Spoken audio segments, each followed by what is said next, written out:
Bom, pessoal, aqui vai mais um vídeo, né? A gente hoje vai falar sobre medida angular, tá? Entre retas, tá? Então, a gente começa falando como eu disse, né? Isso aqui vai ser medida angular entre retas, ok? Então, a gente começa, tá? Considera duas retas e a gente vai denotar por R e a seta em cima do R como sendo o vetor diretor da reta R e o S com a seta em cima, o vetor diretor da reta S. Tá? Então, a gente vai definir, né, a medida angular. A gente tem aqui, observe que aqui a gente tem, dentro da reta S, a gente tem o vetor diretor que a gente está chamando de R com a seta em cima e tem o menos ele que também é vetor diretor, certo? Então, a gente tem dois ângulos quando você considera o R e o menos ele como vetor diretor. A pergunta é como é que eu vou definir, né, o ângulo entre duas retas sem, né, como é que eu evito essa ambiguidade, né? Já que eu tenho duas formas de escolher o ângulo, qual ângulo eu vou escolher? Essa é a pergunta. Então a gente vai definir o ângulo entre as duas retas R e S como sendo o menor dos ângulos entre o vetor diretor R e o vetor diretor da reta S, e depois a gente olha o ângulo entre menos o vetor diretor da reta R, que também é um vetor diretor, e olha com o mesmo vetor diretor da reta S, tá? Observe que tanto faz você pegar menos S ou menos R, né? Contanto que você fixe um vetor diretor e olhe da outra reta o vetor diretor e menos ele, né? Menos o vetor diretor que você considera, né? Por que isso? Porque não depende aí se eu troco o sinal de R por S. Porque você vai ter que nessa figura aqui, por exemplo, você vê que os ângulos eles vão ser opostos pelos vértices, ou seja, vão ser iguais. Então a medida dele não vai mudar, entende?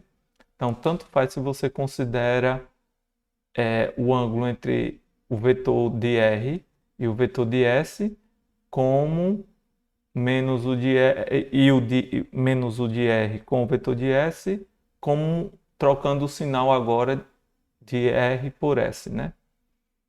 Então, continua do mesmo jeito. Beleza. Nessa situação, então a gente vai definir, né, a medida angular entre duas retas R e S como sendo, a notação vai ser essa aqui, tá? A gente pode denotar das duas formas. Observe que aqui a gente não coloca a seta, porque aqui a gente está indicando a reta e não o vetor diretor da reta, tá? Então a gente denota o ângulo entre R e S como sendo o menor desses caras aqui, tá? Lembrando que aí a gente está só considerando, pega dois vetores diretores das respectivas retas e olha o ângulo entre eles e depois fixa um e pega menos o outro e olha o ângulo agora entre esses dois. E aí você vai ter dois ângulos, né? E aí você pega o menos dele como o menor dele como sendo o vetor diretor da reta RS, certo? É...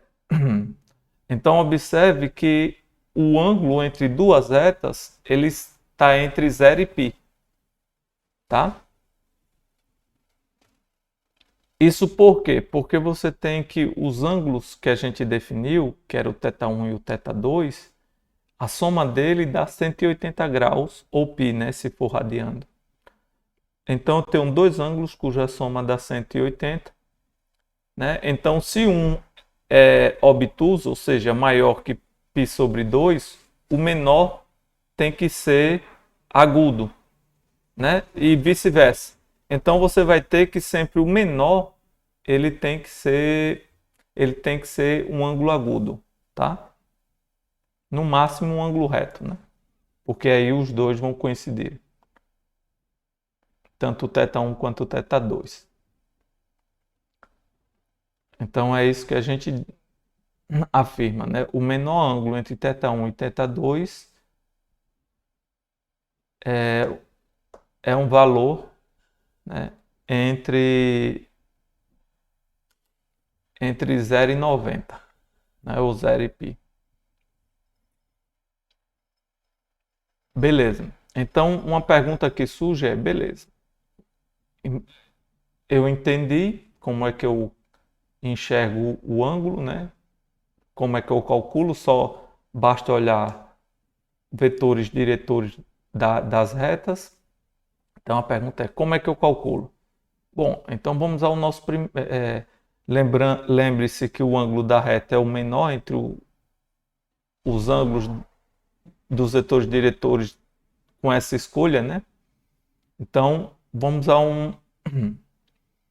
umas observações que vai nos ajudar a entender melhor. Então, a gente calcula o cosseno do ângulo. Então, como a gente tem dois ângulos, né?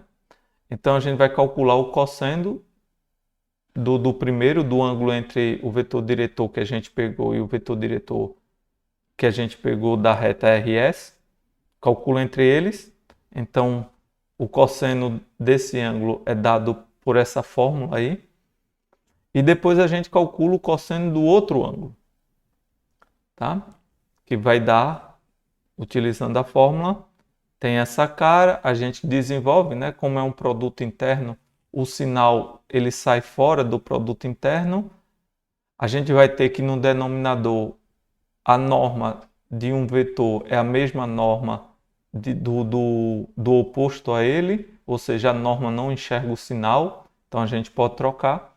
Então a gente vai ver que o cosseno do outro ângulo, né, envolvido é menos o cosseno do primeiro ângulo.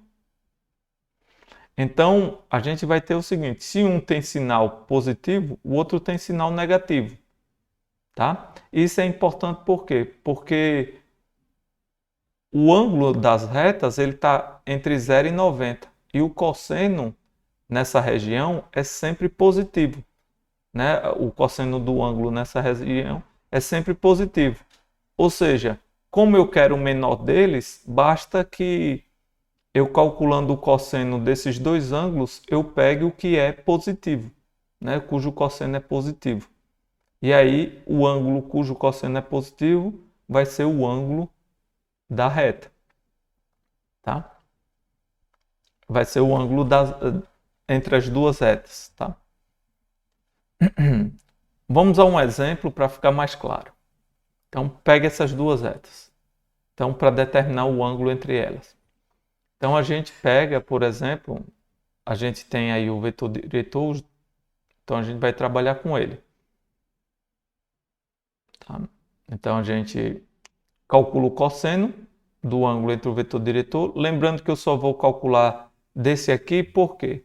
Porque se eu mudar o sinal, o que vai ocorrer, como a gente viu, é só trocar o sinal do cosseno, tá? Por exemplo, se a gente calcular esse e o cosseno do θ der negativo, a resposta é o ângulo, né, cujo o cosseno desse ângulo é negativo e tem o mesmo valor, né? Que observe pela nossa fórmula aqui, ó, que o cosseno de um desse cara é igual a menos o outro. O que é que muda? É porque um ângulo aqui, né, se for negativo, ele é maior que 90 e menor que 180. Logo o outro seria o ângulo agudo. E aí a gente vai ter que fazer uma redução, né? Se a gente sabe um, a gente consegue saber o outro fazendo uma redução para o primeiro quadrante, tá?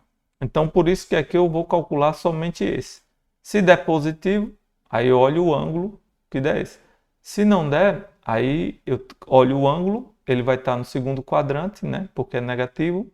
E aí a gente faz uma redução ao primeiro quadrante para achar o ângulo das retas. Tá? Vai ser o que falta, né? Se se o cosseno de θ der negativo, o ângulo é obtuso. Logo, a redução é o que falta para dar 180. Ok, então fazendo as contas, a gente vê que o produto interno entre R e S, né, os vetores diretores, vai dar 2. A gente calcula a norma, né, porque a gente precisa calcular a norma. Vai dar a norma de cada um, vai ser 2.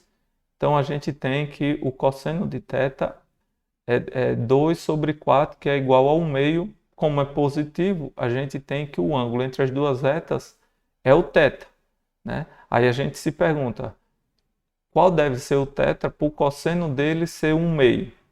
Aí é de 60 graus, que no caso é π sobre 3. Ok? Isso responde a questão, né, que a gente acabou de determinar, o ângulo entre R e S. Um outro exercício, esse é mais bonito, que é o seguinte. Você tem um triângulo isósceles ABC e um lado BC que está contido numa reta cuja equação é dada. Tá? E tem o ponto que está fora da reta, né, desse triângulo, um outro vértice, que é dado. Então, a pergunta é, né, o que a gente tem que fazer é determinar quem é o B e o C. Tá? Para isso, vamos fazer uma figura para a gente ter, né, entender bem o que é que está ocorrendo. Então, a gente tem um triângulo isósceles, ABC. Num lado, BC passa uma reta, cuja equação é dada, reta R. Então, como o B e o C pertencem a R, a gente tem que o B e o C têm essa cara, né? Porque observe que pontos dessa forma e dessa, né, é dada por essa equação aqui. Ok? Então, a gente tem essa cara. Então, o que é que a gente sabe também? A gente tem informações, como é um triângulo isósceles, os ângulos internos são todos congruentes, né? E a soma dá 180. Logo, todos os ângulos internos tem 60, né? Π sobre 3, tá? É de 60 graus. Tá? E aí a gente pode calcular, por exemplo, o cosseno de π sobre 3. Né? O cosseno desses dois, aí agora a gente vai pegar como... A gente vai calcular dessa reta com essa reta aqui. Tá? Só que dessa reta aqui, amarela, a gente vai pegar como vetor diretor o AB. Ok? E esse ângulo a gente já sabe que é π sobre 3. Aí a gente vai usar a fórmula. Então, o cosseno é dado por pelos vetores diretores e tal, que tem uma fórmula para isso. Tá? A gente calcula o vetor AB. E aí calculamos o produto interno, a norma de cada um. Certo? E aí a gente joga, né, substitui. Então, o cosseno de π sobre 3 é 1 meio. Isso deve ser igual a esse quociente, que quando a gente substitui, dá essa expressão, né? 1 meio é igual a isso aqui, tá? Logo, a gente pode fazer meio pelos extremos, depois elevar o quadrado para tirar a raiz. Fazendo isso, a gente vai, né, fazer uma conta simples e vai encontrar no final que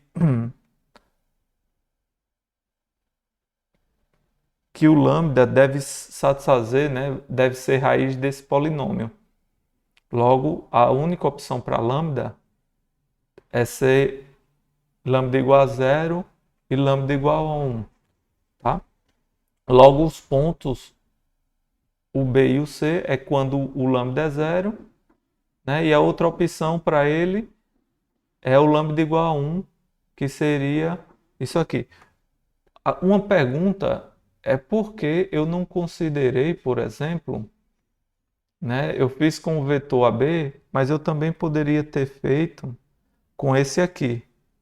né, com esse ângulo aqui. E aí o vetor diretor seria o AC. Por que que eu não fiz? Porque observe que os parâmetros, né, o ponto C e o ponto B, eles têm a mesma cara. O que muda é o parâmetro. Então, achar uma resposta para um, né, você vê a mesma conta, você faria com o outro. Por isso que a gente acha dois parâmetros, que é um referente ao B e outro referente ao C. Certo? Por isso que eu não precisei repetir a conta por C, porque só ia mudar, né, o parâmetro. No entanto, a conta é idêntica. As contas seriam idênticas. Tá? E aí a gente iria encontrar de novo alfa igual a 0 e alfa igual a 1, que no caso seriam os dois parâmetros que a gente teria, né? Então, é isso. Tá, pessoal? Então, ficamos aqui.